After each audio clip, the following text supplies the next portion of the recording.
Maaari bang magsitayo ang buong klase para simulan ang ating panalangin? Inaatasan ko ang Pangulo ng klase para pamunuan ang ating panalangin para sa araw na ito.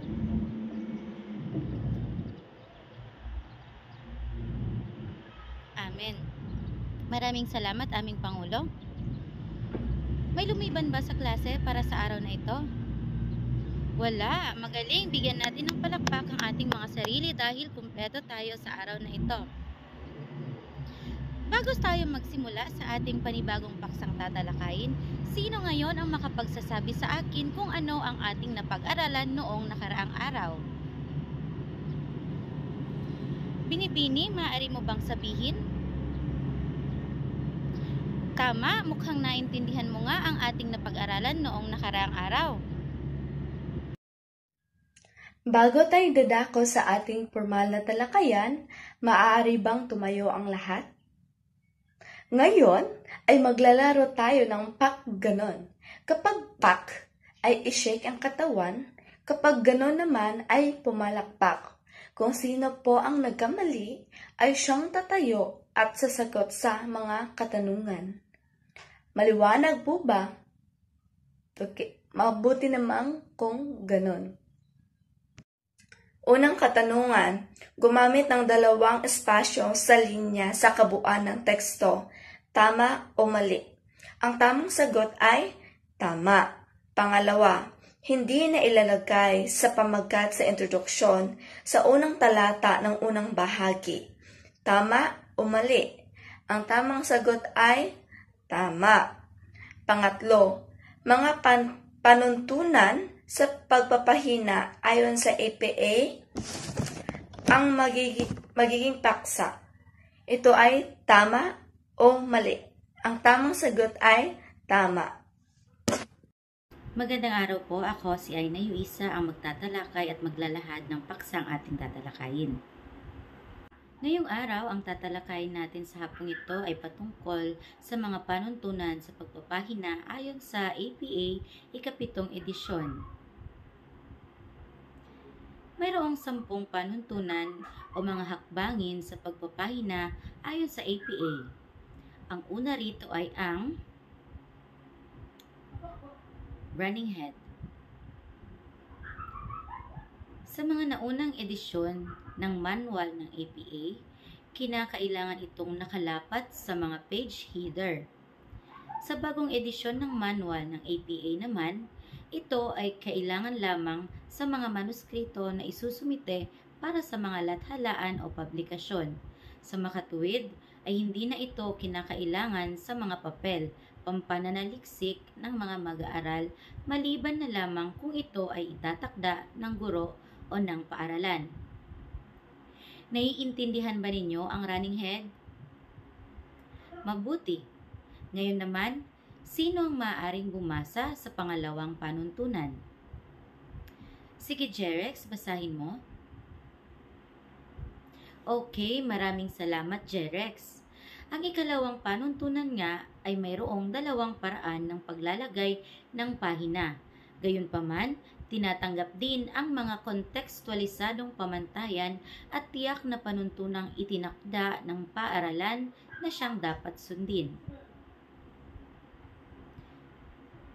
Ang ikatlong panuntunan naman ay ang pamagat ng sulatin na inilalagay sa itaas na bahagi ng unang pahina. Ito ay nakasentro at kinapalan ang pagkakasulat na nakalagay rin sa itaas na bahagi ng pahina. Sa makatuwid, ito ay naituturing na isang pananda ng seksyon at hindi hiding nito. Naiintindihan ba? Mabuti. Ngayon, basahin ang ika-4 na panuntunan, Binibining Kimberly.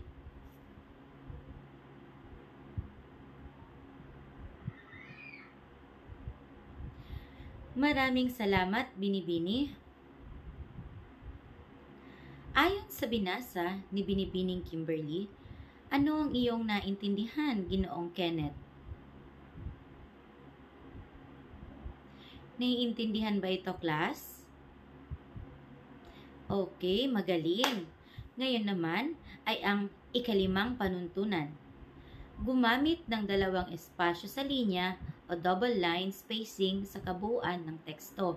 Ginagamitan ng dalawang espasyo sa linya ang kabuuan ng teksto kasama na ang dahon ng pamagat, abstract, nilalaman, heading, siniping pahayag, talaan ng sanggunian, talaan at figure at appendix.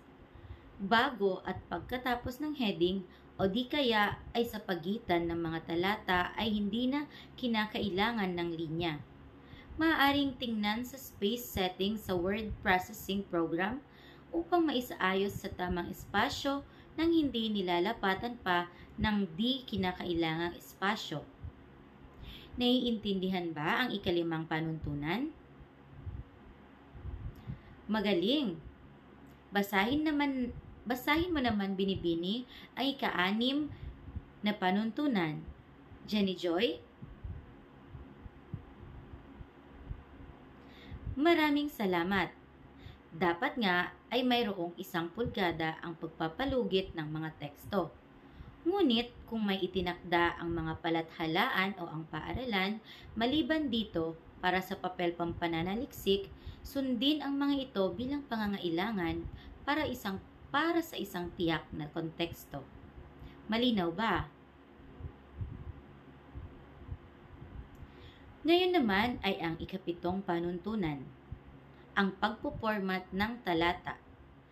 Sa pagpo-format ng talata, dapat ay naka-rugged right edge ang ikalawang bahagi ng talata habang ang unang linya ng bawat talata ay nakapasok, indented ng 0.5 na pulgada o 1.27 cm. Kung gagamit ng Microsoft Word, ay sundan ang paragraph setting upang iayos ang pagkakapantay-pantay ng bahagi ng talata at otomatikong pagpasok ng mga unang linya. Naiintindihan ba? Okay, magaling. Basahin naman ang ika-8 panuntunan binibining April. Okay, maraming salamat. Ang pagbabantas pagkatapos ng siniping pahayag ay nagtatapos sa isang pangungusap. Ang bantas na laging inilalagay ay tuldok. Malinaw ba? Ngayon naman ay ang ika-9 na panuntunan. Basahin mo, binibining Lizette.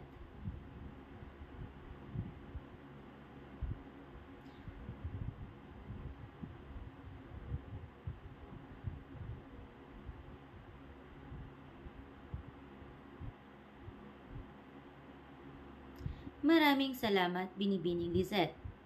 Alam na natin ang iba't ibang pagkakasulat sa pamagat ng section heading ayon sa level ng heading at dapat din nating tandaan na ang pamagat ng section heading ay hindi dapat nilalapatan ng titik o bilang.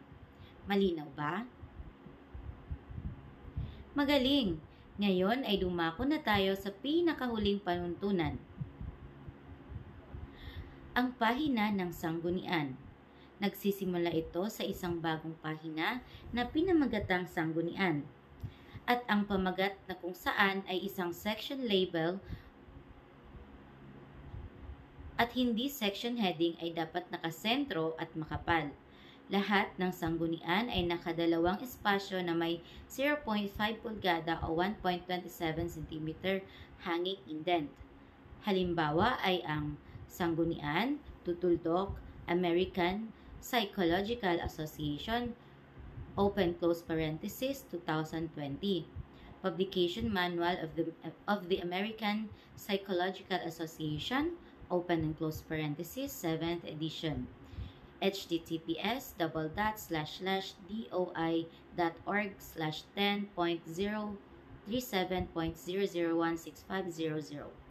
Malinaw na ba ang mga panuntunan na ating natalakay? Ngayon, matutukoy na natin ang pagkakaiba-iba ng mga hakbang. May mga katanungan ba? Wala. Maraming salamat. At dahil wala na kayong katanungan, may gawain akong hinanda, kung saan ito ay pangkatang gawain. Papangkatin ko ang klase sa 2 grupo. Ito magiging pangkat 1 at ito naman ang magiging pangkat 2. At ang bawat pangkat ay pipili lamang ng 5 panuntunan at magbigay ng sariling definasyon base sa inyong naintindihan. At pagkatapos ay kailangan nyo lamang sagutin ang isang katanungan. Naintindihan po ba? Malinaw po ba? Okay, dahil dyan, kayo ay kinakailangang magsimula ngayon. Meron lamang kayong 5 minuto. At para naman sa inyong pagtataya, piliin lamang ang tamang sagot mula sa loob ng kahon at isulat ang titik sapat lang bago ang bilang. Malinaw po ba? Isulat ito sa isang kalahating papel.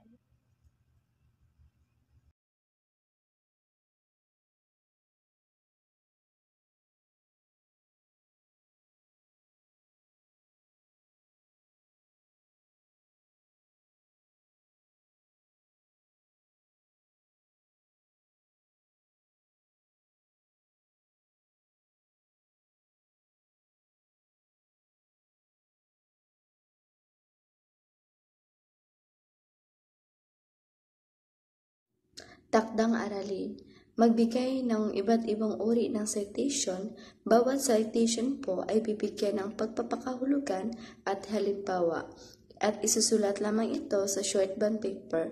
Ipapasa sa susunod na pagkikita.